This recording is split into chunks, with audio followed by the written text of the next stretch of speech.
Les feuilles mortes de Jacques Prévert. Oh, je voudrais tant que tu te souviennes des jours heureux quand nous étions amis. Dans ce temps-là, la vie était plus belle et le soleil plus brûlant qu'aujourd'hui. Les feuilles mortes se ramassent à la pelle. Tu vois, je n'ai pas oublié. Les feuilles mortes se ramassent à la pelle.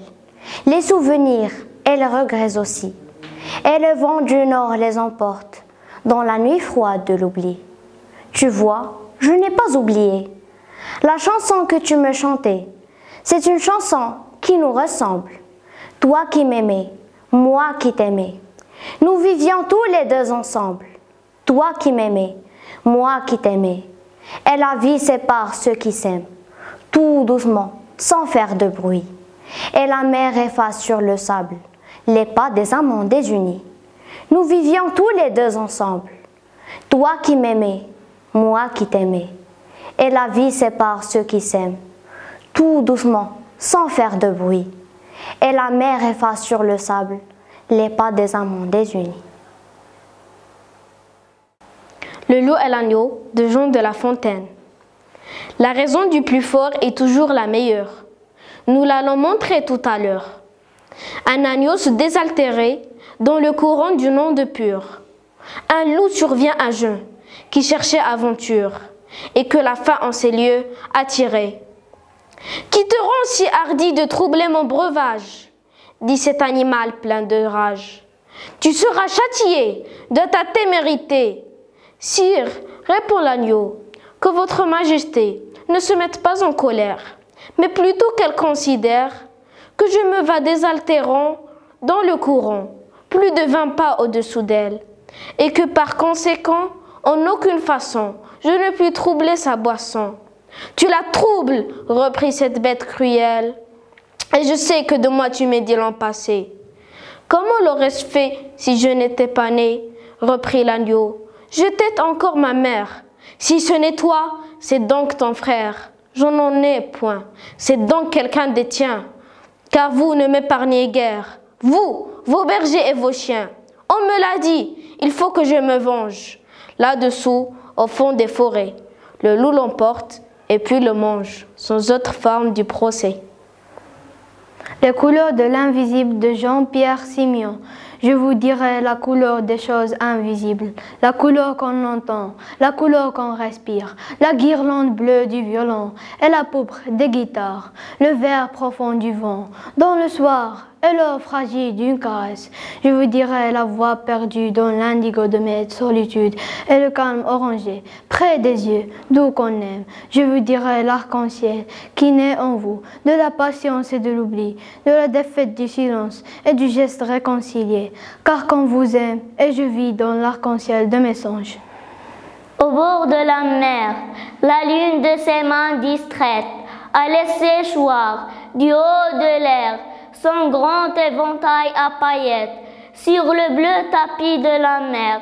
Pour le savoir, elle se penche, étend son beau bras argenté, mais l'éventail fuit sa main blanche, par le flot qui passe emporté, au gouffre amer pour te le rendre. Lune, j'irais bien me jeter, si tu voulais du ciel descendre, au ciel si je pouvais monter. Chant d'automne. Bientôt nous plongerons dans les froides ténèbres. Adieu, vive clarté de nos étés trop courts. J'entends déjà tomber avec des chocs funèbres le bois retentissant sur le pavé des cours. Tout l'hiver va rentrer dans mon être. Colère, haine, frisson, horreur, labeur dur et forcé. Et comme le soleil dans son enfer polaire, mon cœur ne sera plus qu'un bloc rouge et glacé. J'écoute en frémissant chaque bûche qui tombe. L'échafaud qu'on bâtit n'a pas d'écho plus sourd. Mon esprit est pareil à la tour qui succombe sous les coups du bélier, infatigable et lourd. Il me semble bercé par ce choc monotone qu'on cloue en grande date un cercueil quelque part. Pour qui c'était hier l'été, voici l'automne. Ce bruit mystérieux sonne comme un départ. Les papillons, de toutes les belles choses qui nous manquent en hiver. Qu'aimez-vous mieux? Moi les roses, moi l'aspect d'un beau prévert, moi la moisson splendissante, chevelure de sillon, moi le grand ciel qui chante, et moi les beaux papillons. Le papillon fleur sans tige, qui voltige, quand le cœur en a raison, dans la nature infinie, harmonie, entre la plante et l'oiseau. Quand revient l'été superbe, je m'en vais au bois toute seule. Je m'étends dans la grande herbe, perdue dans le vert linceul. Sur ma tête renversée, là, chacun d'eux à son tour, passe comme une pensée de poésie ou d'amour. Le vieil homme du temps de Francis Gallois, du temps qui passe, regardant après lui, il ne laisse sur sa trace que le néant et l'oubli. À tout détruire et ses vertus, profitant bien des instants, bien avant qu'il nous tue, mes amis tuons le temps. Dans sa course meurtrière, s'il lève sa faute sur nous, nous faisons point de prière. Pour échapper à ses coups, abandonnons-lui sa proie, mais en redoublant nos chants, éternisons à jamais notre joie, et nous survivrons au temps. Le bonheur. Si tu ne trouves pas le bonheur, c'est peut-être que tu le cherches ailleurs. Ailleurs que dans tes souliers, ailleurs que dans ton foyer. Selon toi, les autres sont plus heureux, mais toi tu ne vis pas chez eux. Tu oublies que chacun a ses tracas. Tu n'aimerais sûrement pas mieux leur cas. Comment peux-tu élever la vie si ton cœur est plein d'envie? Si tu ne t'aimes pas, si tu ne t'acceptes pas, le plus grand obstacle au bonheur, sans doute, c'est de rêver d'un bonheur trop grand. Sache cueillir le bonheur au compte-gouttes. Ce sont de toutes petites qui font les océans. Ne cherche pas dans tes souvenirs. Ne cherche pas non plus dans l'avenir. Cherche le bonheur dans le présent. C'est là et là seulement qu'il t'attend. L'averse de Francis Carco. Un arbre tremble sous le vent. Les volets claquent comme il a plu. L'eau fait des flaques. Des feuilles volent sous le vent. Lui les disperse et brusquement il pleut à verse. Le jour décroît sur l'horizon qui diminue. Je vois la silhouette nue d'un clocher mince avec sa croix. Dans le silence, j'entends la cloche d'un couvent. Elle s'élève et s'élance, et puis retombe avec le vent. Un arbre que le vent traverse, gente doucement, comme une flot aimant l'averse, lui s'enfle et tombe à tout moment. Le secret. Sur le chemin, près du bois, j'ai trouvé tout un trésor. Une coquille de noix, une sauterelle en or, un arc-en-ciel qui était mort. À personne je n'ai rien dit. Dans mes mains, je les ai pris. Et j'ai tenu, fermé, jusqu'à l'étrangler. Du lundi au samedi, le dimanche je l'ai ouverte, mais il n'y avait plus rien. Et j'ai raconté au chien, couché dans sa niche verte, comme j'avais du chagrin. Il m'a dit, cette nuit tu vas rêver. La nuit il faisait si noir, que j'ai créé une histoire, et que tout était perdu. Mais d'un seul coup, j'ai bien vu un navire dans le ciel, traîné par une sauterelle sur des vagues d'arc-en-ciel. 3 ans après, de Victor Hugo. Il est temps que je me repose. Je suis terrassé par le sort. Ne me parlez pas d'autre chose que des ténèbres où l'on dort. Que veut-on que je recommence? Je ne demande désormais à la création immense qu'un peu de silence et de paix. Pourquoi m'appelez-vous encore? J'ai fait ma tâche et mon devoir. Qui travaillait avant l'aurore peut s'en aller le soir. À 20 ans, deuil et solitude, mes yeux baissaient vers le gazon, perdirent la douce habitude de voir ma mère à la maison. Elle nous quitta pour la tombe, et vous savez bien qu'aujourd'hui, je cherche en cette nuit qui tombe un autre ange qui s'est enfui. Vous savez que je désespère, que ma force en vain se défend, et que je souffre comme père, moi que souffris tant comme enfant. Chanson pour les enfants, l'hiver, de Jacques Prévert. Dans une nuit de l'hiver, galope un grand temps blanc. C'est un bonhomme de neige, avec une pipe en bois. Un grand bonhomme de neige, poursuivi par le froid. Il arrive au village. En voyant de la lumière, le voilà rassuré. Dans une petite maison, il entre sans frapper. Et pour se réchauffer, s'assoit sur une poêle rouge. Et d'un coup disparaît, ne laissant que sa pipe au milieu d'une flaque d'eau, ne laissant que sa pipe et puis son vieux chapeau. Marcher, marcher, toujours marcher, pour nous la belle affaire. Oui, marcher, droit devant, mais alors pourquoi faire? Dans tous les cas marcher, juste pour le plaisir, marcher en bavardant, ou marcher sans rien dire, marcher seul, entre amis, selon notre vouloir, soit vite ou lentement, des heures sans s'asseoir. Oui, mais toujours marcher avec ce grand espoir d'atteindre notre but dès que tombe le soir. Marcher de longues heures, en plaine ou vers les cimes, dans flaques et ornières, les champs ou les collines.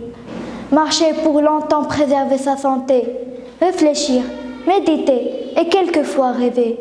Savoir unir ne pas quel que soit le chemin, dans un souffle d'effort, parfois main dans la main, pour arriver ensemble et savourer encore les bienfaits pour l'esprit autant que pour le corps. Marcher encore longtemps, sans douleur et sans peine, c'est ce que je souhaite en cette année nouvelle, dans un monde d'amitié et de pensées sereines, faisant fin à des conflits et des idées cruelles. Demain dès l'aube de Victor Hugo. Demain dès l'aube, à l'heure où blanchit la campagne, je partirai. Vois-tu, je sais que tu m'attends. J'irai par la forêt, j'irai par la montagne. Je ne puis demeurer loin de toi plus longtemps. Je marcherai les yeux fixés sur mes pensées, sans rien voir au dehors, sans entendre aucun bruit. Seul, inconnu, le dos courbé, les mains croisées. Triste est le jour pour ma sœur comme la nuit.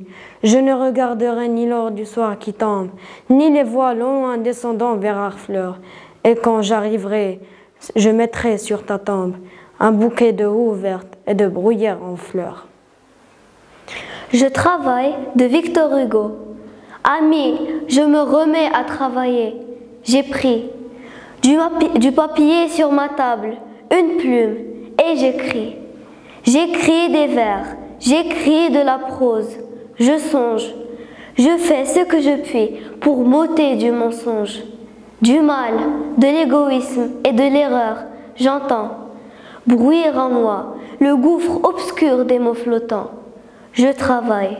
Ce mot, plus profond qu'aucun autre, est dit par l'ouvrier et redit par l'apôtre. Le travail est devoir et droit et sa fierté. C'est d'être l'esclavage étant la liberté. Le forçat du devoir et du travail est libre. Mais quoi, penseur, tu vas remettre en équilibre, au fond de ton esprit, qu'occuper d'autres soins, l'idée avec le mot, le plus avec le moins. De la prose, pourquoi? Des vers, pourquoi? Des rimes, des phrases, à quoi bon les abîmes? Les mystères, la vie et la mort, les secrets, de la croissance étrange et sombre des forêts, et des peuples, et l'ombre où croulent les empires. En toute cette énigme humaine où les Shakespeare, plongé et que fouillent les yeux tout grands ouverts, Tacite avec sa prose et Dante avec son vers. À quoi bon la beauté, l'art, la forme, le style? À quoi bon ce qui fait l'homme grand sur la terre? Ceux qui parlent ainsi feraient mieux de se taire. Je connais dès longtemps leur vaine objection. L'art est la roue immense, et j'en suis l'ixion. Je travaille, à quoi? Mais à tout, car la pensée est une vaste porte à chaque instant poussée par ces passants qu'on nomme honneur, devoir, raison, deuil, et qui tous ont droit d'entrer dans la maison. Je regarde là-haut éternel poindre. À qui voit plus de ciel? La terre semble moindre. J'offre aux mots, dans mon âme, en proie au choc des vents. Leurs souvenirs accrus de l'oubli des vivants. Oui, je travaille, ami, oui, j'écris, oui, je pense. L'apaisement superbe étant la récompense de l'homme qui, saignant et calme néanmoins, tâche de songer plus afin de souffrir moins. Liberté, sur mes cahiers d'écolier, sur mon pupitre les arbres, sur le sable, sur la neige, j'écris ton nom, sur toutes les pages lues, sur toutes les pages blanches, pierre, sang, papier ou sang, j'écris ton nom, sur les images dorées, sur les armes des guerriers, sur la couronne des rois, j'écris ton nom, sur la jungle et les déserts, sur les nids, sur les genêts, sur l'écho de mon enfance, j'écris ton nom, sur les merveilles des nuits, sur le pain blanc des journées, sur les saisons fiancées, j'écris ton nom, sur tous mes chiffons d'azur, sur les temps soleil moisis, sur les lacunes vivantes, j'écris ton nom.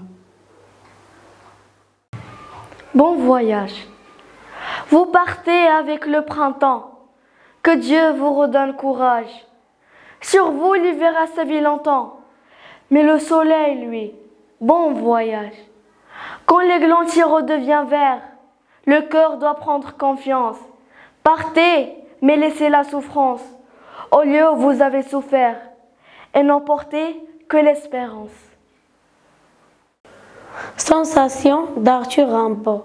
Par les soirs bleus d'été, j'irai dans les sentiers picotés par les blés, fouler l'herbe menue, rêveur, j'en sentirai la fraîcheur à mes pieds, je laisserai le vent ma tête nue, je ne me parlerai pas, je ne me penserai rien, mais l'amour infini me montera dans l'âme, et j'irai loin, bien loin, comme un bohémien, par la nature heureux comme avec Les faveurs de Boulaye Pati. Sans titre magnifique et sans habit doré, l'homme grand par l'esprit, le cœur ou la science, comme un titre sur lui porte sa conscience, et de son propre nom il se croit décoré, assez par ce qu'il vaut, à ses yeux honorés. Il a des vains honneurs, pas digne insouciance, il marche à l'avenir, ferme avec patience, noble être sous l'habit d'un vulgaire ignoré. Et que peuvent lui faire à lui ces dons stériles, ces faveurs, le désir des impuriles, que l'aveugle pouvoir laisser au hasard tomber. Faux talent, baisse-toi, prends-les, amasse, amasse, car le mérite vrai jamais ne les ramasse. Il est trop droit, trop haut, trop fier pour se courber. Il pleure dans mon cœur de Paul Verlaine. Il pleure dans mon cœur comme il pleut sur la ville. Quelle est cette langueur qui pénètre mon cœur? Ô bruit doux de la pluie, par terre et sur les toits, pour un cœur qui s'ennuie. Ô le chant de la pluie. Il pleure sans raison, dans ce cœur qui s'écœure. Quoi? Nulle trahison? Ce deuil est sans raison. C'est bien la pire peine de ne savoir pourquoi, sans amour et sans haine, mon cœur a tant de peine. Jeune et vieux, enfant charmant à voir et couronné de roses, je montre au cœur morose ce qu'il voudrait avoir. Je cours matin et soir après les belles choses, papillon blanc et rose. Je suis le jeune espoir, vieillard à la voix tendre, que chacun aime entendre, et cherche à retenir. J'entreseuille à doigt, je rends ce que l'âge ôte, je suis le souvenir. L'âme du poète de Gérard Poitou. Seul, loin du bruit, tu écris, dans le silence de l'insomnie. Des mots, tu grattes le vernis. Oublions le jour, oublions la nuit. Tu cherches dans les mots ta vie. Le secret souci qui te tenaille devient un long et long travail. Tu veux le mot juste, le mot vrai, celui qui soudain t'effraie, pour dire un jour la douleur et le lendemain le bonheur. Parfois tu quittes le monde en rêvant d'une rime féconde, et tes phrases sont des bijoux dont la musique te rend fou. Ainsi tu ris, tu pleures, mais au fond de ton cœur, toujours de ton émotion, les mots sont le compagnon.